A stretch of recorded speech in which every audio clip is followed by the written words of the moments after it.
भैया आ गए।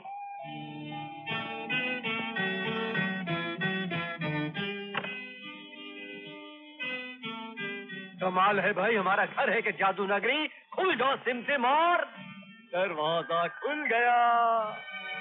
ना कोई आगे ना पीछे, ना दाएं ना बाएं। दिमाग में शक्को शुबा की मौजें उठे। आए आए। अरे भाई किसने खोला ये दरवाजा? जरा हम भी तो जा रहे हैं इस जादू नगरी को पहचाने। अरे भाई हमने तुम्हें पकड़ लिया, पकड़ लिया, पकड़ लिया। करो किसी यहाँ भैया। ओ बरखा हमारी बहना। गुड इवनिंग भैया। Very very very good evening. और हाँ, इवनिंग का सवाल तो आज की न्यूज तो आपने रिकॉर्ड कर ही ली होगी। छोटी मोटी शिकायतें, फरमाइशें, इल्तिजा, रिक्वेस्ट, चेतावनी, सब कुछ हमारे घर के ताजा खबर के अखबार। हम अखबार सुनते हैं, तब तक तुम हमारी धर्मपत्नी को खबर कर दो कि हम आ गए हैं। ये लो। ओ डैडी। बोल। वो खबर तो आपकी बहन नहीं कर दोगी। हमें क्या, सारे मोहल्ले को पता चल जाता है कि आप आ गए। क्योंकि दो घंटी मशहूर है, एक फायर ब्रिगेड की और दूसरी हमारे घर की। शरारत ही करेगा। ये ले अपना present. Thank you daddy.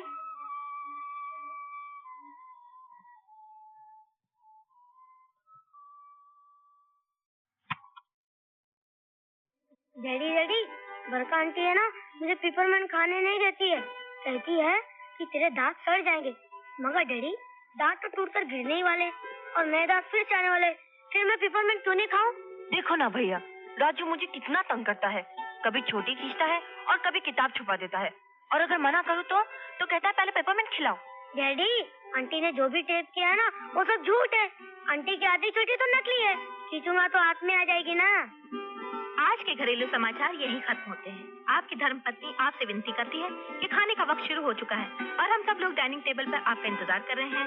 Ding dong. Ding dong. सच कहता हूँ धर्मपत्नी, तुम्हारे इन खानों में एक नई जिंदगी है। 100 साल जीने वाला 200 साल जिए। बातें मत बनाइए, पहले ये बताइए आप इतनी देर तक बेल क्यों बजाते हैं?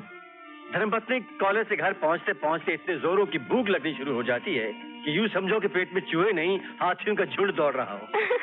इसलिए दरवाजा खुलने से पहले हाथ बेल से हटते ही नहीं। तो फिर आते ही खाना क्यों नहीं मांगते? धर्मपत्नी घर में कदम रखते ही राजू प्यार से गाल पर किस करता है और बरका प्यार से कहती है गुड इवनिंग भैया। बस आधी भूख तो वहीं मर जाती है। अब बची आधी भूख तुम्हारी मुस्कुराहट देखकर खत्म हो जाती है। अब समझ गई हम इतनी बेल क्यों बजाते हैं? लेकिन डैडी, एक बात मेरी समझ में नहीं आई। बोलो। आंटी का नाम बी से शुरू होता है, बरखा। लेकिन आंटी के हाथ में जो अंगूठी उस पर लिखा है, ऐसा क्यों? वो इसलिए क्योंकि ये अंगूठी बरखा और सुमित की सगाई की है और सुमित का नाम ऐसे शुरू होता है। भाभी, ये जानबूझ के मुझे छेड़ता है। कमाल है, मैं तो अपना जनरल नॉलेज बढ़ा रहा था। एक थप्पड़ मारूंगी ना तो सारा नॉलेज निकल जाएगा, समझे? तुम मुझे थप्पड़ मारोगी तो मैं तुम्हारी नकली चोटी खींच लूंगा। तू मेरी चोटी खींचेगा? खींच के बता। मेरी चोटी। आधी चोटी वाली, आधी चोटी वाली, आधी चोटी वाली। अरे कैसे नहीं खाएगी? अरे कुछ समझे इसे, है बरखा? मैंने कह दिया ना मैं नहीं खाऊंगी।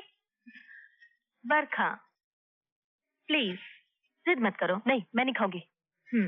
मगर तुम्हें भी क्या जरूरत थी नकली चोटी बांधने की? इनकी वजह से। इनको छोटे बाल वाली लड़कियां नहीं पसंद और तुझे ये बेहद पसंद है। जो हमारी बहन को परेशान कर रही है। याद है हमें पसंद आने के लिए शादी से पहले तुम भी बहुत कुछ किया करती थी। ये आप क्या कह रहे हैं? यही कि तुम्हारा मूड ठीक करने के लिए हम तुम्हें चाइनीज खाना खिलाया करते थे। अब कुछ ऐसा चक्कर चलाओ कि हमारी बहन हिंदुस्तानी खाने की टेबल पर मुस्कुराती हुई आ जाए। Daddy, idea. क्या आइडिया? वो शर्ट लगाई ना। कौन सी शर्ट? पलके झपकाने वाली। अरे पलके झपकाने वाली शर्ट। सुनिए, अगर आप शर्त हार गए ना तो आप हम सबको पिकनिक पर ले जाएंगे और चाइनीज खाना खिलाएंगे। और अगर आंटी हार गई तो ये चुपचाप जाके खाना खा लेगी। लग गई शर्त? लग गई। लग गई? Come on Barkha. Come on daddy. Come on daddy, बीच में नहीं बोलना बेटा।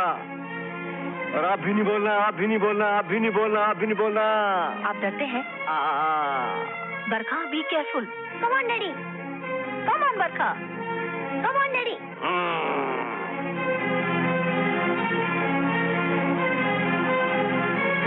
कम ऑन बरखा, कम ऑन। झपक दो आंखें, झपक दो। झपक दो, झपक दो। देखो मेरी आंखों में पानी आने लगा है। Be careful. Don't give up, okay?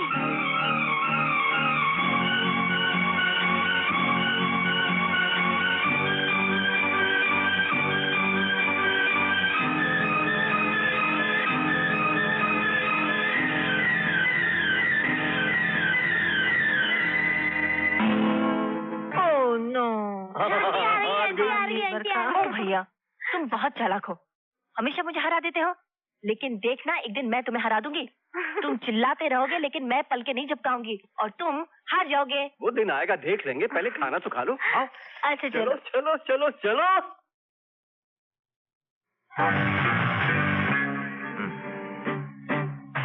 हमारा कोड होगा लाल गुलाब और उनके आदमी का कोड होगा काला गुलाब।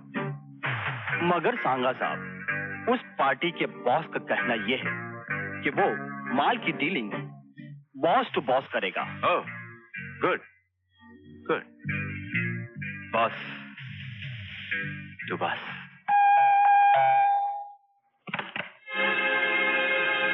कौन हो तुम? जी मैं रघु हूँ। कौन रघु? प्रोफेसर साहब, जिस नशे को मिटाने के लिए आप हमेशा से लेक्चर देते आए हैं, उसी के बारे में मैं एक जबरदस्त इंफॉर्मेशन लाया हूँ। चले आओ अंदर। आज रात ठीक 11 बजे एक बहुत बड़ा सौदा होने वाला है। 6 करोड़ की नशीली ड्रग्स का सौदा। ये खबर तुमने पुलिस को क्यों नहीं दी? ऐसी पक्की खबर सिर्फ उन लोगों को दी जाती है जिनका ईमान पक्का होता है प्रोफेसर साहब। पुलिस से मुझे कोई विश्वास नहीं। मैं ये नहीं कह रहा हूं कि पुलिस बिकती है। देखा है मैंने, वर्दी में छुपा हुआ इंसान बिकता है। खबरदार, जिस वक्त हम ये वर्दी पहनते हैं तो अपना जमीर, अपना ईमान निकाल कर बाहर फेंक देते हैं और कानून के रखवाले बन जाते हैं। और तुम कानून की इस वर्दी पर कीचड़ उछाल रहे हो। सुमीत, ये रघु है, ड्रग्स की इंफॉर्मेशन लेके आया। घबराओ नहीं रघु, ये उन पुलिस अफसरों में से नहीं जो बिक जाते हैं। बताओ इन्हें क्या इंफॉर्मेशन? इंस्पेक्टर साहब, आज रात को काली पहाड़ी पर 6 करोड़ के ड्रग्स की डील होने वाली है, ठीक रात के 11 बजे।